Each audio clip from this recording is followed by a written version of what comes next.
नमस्कार। सबसे पहले आप सभी विद्यार्थियों का हमारे चैनल देव स्टडी सर्कल में स्वागत है। इस वीडियो में क्लास 11 के इंडियन ज्योग्राफी बुक के चैप्टर 4 जलवायु के महत्वपूर्ण ऑब्जेक्टिव प्रश्नों को देखने वाले हैं। तो आइए शुरू करते हैं। हमारा पहला प्रश्न है कि भारत में मानसून का प्रवेश कब होता है। तो भारत में मानसून का जो प्रवेश होता है कब होता है? 1 जून को। ये कहाँ होता है इसका थोड़ा हम ब्यौरा देख लेते हैं कि हमारा पश्चिमी भारत दक्षिणी भारत का अगर हम मानचित्र को देखेंगे तो यहाँ हमारा क्या होता है? केरल है। ठीक है, तो केरल में हमारा ये मालाबार तट है। ठीक है, तो सबसे पहले जो मानसून से वर्षा होता है 1 जून को हमारे यहीं होता है मालाबार तट में। प्रश्न पूछा जाएगा मानसून से सबसे पहले वर्षा किस तट पे होता है? तो मालाबार तट। मालाबार तट कहाँ है? केरल में। ठीक है, नेक्स्ट है भारत में शीतकालीन वर्षा का कारण क्या है? यानी ठंडा में जो वर्षा होता है वो इनमें से किस कारण से होता है? दक्षिण पश्चिमी मानसून से तो वर्षा नहीं होता, तो गर्मी में होता है। तूफान से नहीं होता है। ठीक है, तो ये जो वर्षा होता है चक्रवात के कारण होता है। ठीक है, शीतकालीन में जो वर्षा होता है चक्रवात के कारण होता है। हमारा नेक्स्ट है कि मानसून किस भाषा का शब्द है? तो मानसून पूछा जाएगा किस भाषा से आया है। ठीक है, प्रश्न इस प्रकार से भी रह सकता है। तो ये अरबी भाषा का एक शब्द है मानसून। ठीक है, तो ये याद कर लेना है। कर्नाटक राज्य में पूर्व मानसून वर्षा को क्या कहते हैं? आने पूछा गया है ये कि जब मानसून का प्रवेश से पहले थोड़ा बहुत जो बारिश होता है उस बारिश का नाम क्या है? ठीक है, मानसून प्रवेश होने से पहले भी थोड़ा बहुत है ना बारिश होता है छिटपुट, तो उसको क्या कहा जाता है? आम का बौछार कहा जाता है कर्नाटक में। ठीक है, यानी अलग अलग राज्यों में इस वर्षा का अलग अलग नाम है। ठीक है, नेक्स्ट है ग्रीष्म ऋतु में कौन सी स्थानीय पवनें काल बैसाखी के नाम से जानी जाती है? ग्रीष्म ऋतु यानी गर्मी के समय में जो स्थानीय पवनें चलती है ना, काल बैसाखी के नाम से जाना जाता है। ठीक है, तो इसका जो आंसर होगा नॉर्वेस्टर पवन। ठीक है, नॉर्वेस्टर पवन एक स्थानीय पवन है जिसे काल बैसाखी के नाम से जाना जाता है। ठीक है, नेक्स्ट है भारत का सबसे गर्म स्थान कौन सा है?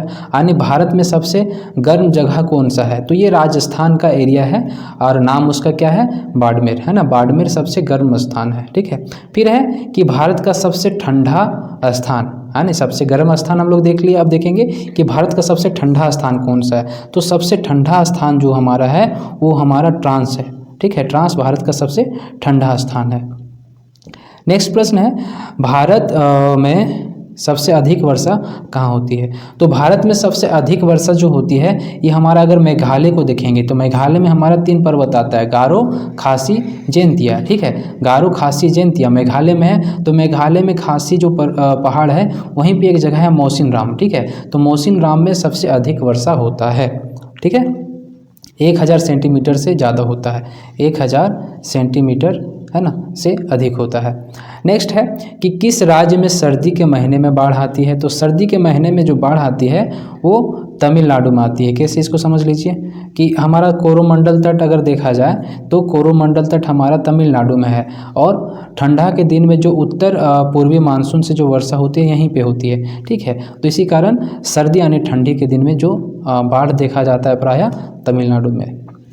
ठीक है, नेक्स्ट है दक्षिणी गोलार्ध में पवनें बाईं ओर विचलित क्यों हो जाती है? तो दक्षिणी गोलार्ध में जो पवन होती है, अच्छा दक्षिणी गोलार्ध और उत्तरी गोलार्ध क्या होता है? ये हमारा पृथ्वी है। ठीक है, तो पृथ्वी को 2 भागों में जो रेखा विभाजित करती है उस रेखा का नाम है 0 डिग्री विषुवत रेखा चाहे भूमध्य रेखा। ठीक है, 0 डिग्री अक्षांश रेखा ये नाम है। ठीक है, तो ये जो रेखा बीचों बीच से गुजरती है वो पृथ्वी को 2 भागों में विभाजित कर देती है। इधर वाला बोलते हैं उत्तरी गोलार्ध, इधर वाला बोलते हैं दक्षिणी गोलार्ध। तो बोला गया है दक्षिणी गोलार्ध में जो पवन बहती है ऐसे करके है ना वो बाईं ओर विचलित हो जाती है, ऐसे करके हो जाती है। तो क्यों हो जाती है? तो ये पृथ्वी के घूर्णन के कारण। पृथ्वी जानते हैं अपने अक्ष में क्या होती है? ये घूमती है ना। तो इसका आंसर हो जाएगा ऑप्शन बी। नेक्स्ट है भारत के किस राज्य में सर्वाधिक वर्षा होती है? मैंने पहले के प्रश्न में बताया था किस राज्य में होती है, तो मेघालय। मेघालय के किस जगह में? मौसिन राम। ठीक है, नेक्स्ट है ग्रीष्मकालीन मानसून की दिशा होती है। तो ग्रीष्मकालीन यानी गर्मी के दिन में जो मानसून का प्रवेश होता है वो किस मानसून के द्वारा होता है? तो दक्षिण पश्चिमी मानसून के द्वारा। ठीक है, तो इसका आंसर हो जाएगा ऑप्शन ए। नेक्स्ट है भारत में वृष्टि छाया प्रदेश का उदाहरण है ना। वृष्टि छाया प्रदेश का उदाहरण कौन सा है, तो इसको थोड़ा देख लीजिए। ये हमारा पश्चिमी भारत, ये वाला बहुत ज़्यादा इंपॉर्टेंट होने वाला, पश्चिमी भारत का मैप ही पूरा याद रखना है। तो ये हम लोग जानते हैं ये क्या है, ये हमारा पश्चिमी घाट है, जिसको सह्याद्री के नाम से भी जाना जाता है, हमारा पूर्वी घाट है। ठीक है, तो वृष्टि छाया प्रदेश ये जो हमारा पश्चिमी घाट है, तो पश्चिमी घाट के पूर्व में ये क्षेत्र है जहाँ पर वर्षा नहीं हो पाता, यही क्षेत्र को क्या बोलते हैं, वृष्टि छाया प्रदेश। ठीक है, तो इसका राइट आंसर जो हो जाएगा ऑप्शन ए है ना। पश्चिमी घाट का जो पूर्वी क्षेत्र है वही क्या है, वृष्टि छाया प्रदेश है। नेक्स्ट है उत्तर पश्चिम भारत में मानसून पवनें पीछे कब हटती है, तो अक्टूबर में मानसून पवनें जो है ना। जानते हैं कि 1 जून को क्या होता है, मानसून का भारत में प्रवेश हो जाता है, सबसे पहले मालाबार तट में है ना, ये पूरा पहुंच जाती है। अब पूछा गया पीछे कब हटने लगती है मानसून पवनें, तो अक्टूबर में हटने लगती है। ठीक है, फिर पूछा गया है कि भारत में मानसून पवनों की अवधि कितने दिन की होती है। मानसून पवन जो भारत में प्रवेश करती है वो कितने दिनों तक भारत में रहती है, तो 120 दिन तक है ना मानसून पवनें जो है भारत में रहती है। नेक्स्ट है भारत के किस राज्य में सबसे पहले मानसून का प्रवेश होता है, मैंने पहले ही बताया था कहाँ होता है, तो केरल है ना। केरल का जो मालाबार तट है, केरल का है हमारा दक्षिण में, ये हमारा केरल है, ये हमारा तमिलनाडु है। तमिलनाडु में देखेंगे ये कोरोमंडल तट है और ये केरल का क्या है, मालाबार तट। यहीं पे सबसे पहले क्या होता है, दक्षिण पश्चिमी मानसून से वर्षा होता है।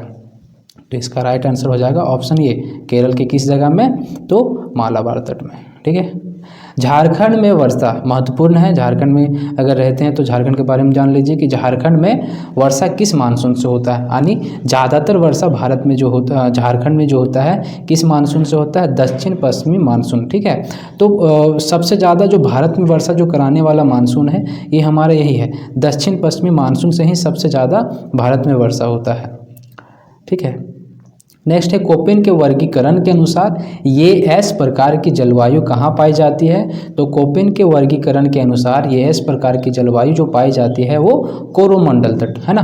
कोरोमंडल तट कहाँ है ये आप कमेंट में बताइएगा। नेक्स्ट है कि सर्वाधिक वर्षा किस माह में होता है। सर्वाधिक वर्षा जो होता है वो हमारा जुलाई माह में होता है, क्योंकि मानसून से ही अधिकतर वर्षा भारत में होता है, इसीलिए बोला गया है भारत को मानसूनी देश कहा जाता है। ठीक है, तो मानसून का जो प्रवेश होता है जून में प्रारंभ होता है। ठीक है, तो पूरा भारत में फैलने में लगभग समय इसको लग जाता है और जुलाई तक है ना ये क्या करती है, पूरा वर्षा कराती है। ठीक है, तो सर्वाधिक वर्षा जो होती है जुलाई में करवाती है। ठीक है, ये सब याद करने में दिक्कत होता है, इसलिए मैं ये सब पॉइंटों को एक्सप्लेन कर देता हूँ। पर्वतीय वर्षा कहाँ होती है, पर्वतीय वर्षा जो होती है पहले के वीडियो में भी मैंने बताया था कि हमारा क्या है, पश्चिमी घाट। पश्चिमी घाट में क्या होता है, जब यहाँ से दक्षिणी पश्चिमी मानसून प्रवेश करती है तो क्या होती है कि ये पश्चिमी घाट को पार करने का प्रयास करती है, उसी प्रयास में क्या करती है, यहाँ पर्वत पे वर्षा कराती है। ठीक है, तो एडियाबेटिक प्रेशर के द्वारा ही करवाती है यहाँ पे। ठीक है, तो इसका आंसर शायद पता चल गया होगा। तो इसका आंसर जो होगा पश्चिमी घाट में पर्वतीय वर्षा होती है। नेक्स्ट है काल वैसाखी किस राज्य से संबंधित है। ठीक है, तो काल वैसाखी जो संबंधित है वो ऑप्शन बी, असम राज्य से संबंधित है। ठीक है, नेक्स्ट है भारत के उत्तर पश्चिमी भाग में है ना, उत्तर पश्चिमी भाग कौन सा है, जो हमारा ये अगर हम इंडिया का देखेंगे मैप तो ये हमारा उत्तर पश्चिम वाला एरिया हमारा ये आता है।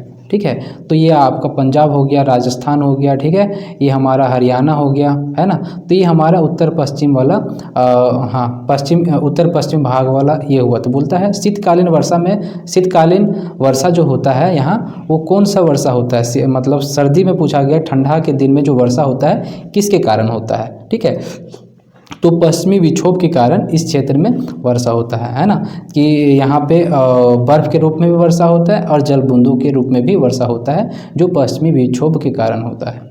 ठीक है, नेक्स्ट है भारत के कितने भूभाग पर 75 सेंटीमीटर से औसतन कम वर्षा होता है, मतलब कितने भाग पर 75 सेंटीमीटर से भी कम वर्षा होता है। ठीक है, ये बहुत अच्छा आंकड़ा नहीं है, 75 सेंटीमीटर से अगर कम वर्षा हो रहा है तो क्या है, थोड़ा बहुत वहाँ सूखा दिखने को मिलता है। ठीक है, तो 3/4 है ना, 3/4 भाग पर 75 सेंटीमीटर से भी कम वर्षा होता है। ठीक है। नेक्स्ट है दिसंबर में इनमें से कहाँ सर्वाधिक सूर्य का प्रकाश पड़ता है, यानी दिसंबर महीना में पूछा गया है इनमें से किस क्षेत्र में सबसे ज़्यादा क्या होता है, सूर्य का प्रकाश पड़ता है। ठीक है, सूर्य का प्रकाश सर्वाधिक किस राज्य में पड़ता है, तो दिसंबर में सबसे ज़्यादा जो सूर्य का प्रकाश पड़ता है ये वाला एरिया में पड़ता है। और ये वाला एरिया में सबसे दक्षिण में जो राज्य जो जगह है हमारा वो तमिलनाडु का कन्याकुमारी है। ठीक है, तो कन्याकुमारी में दिसंबर में सबसे ज़्यादा सूर्य का प्रकाश पड़ता है। तो ऑप्शन ये हमारा राइट हो जाएगा। ठीक है।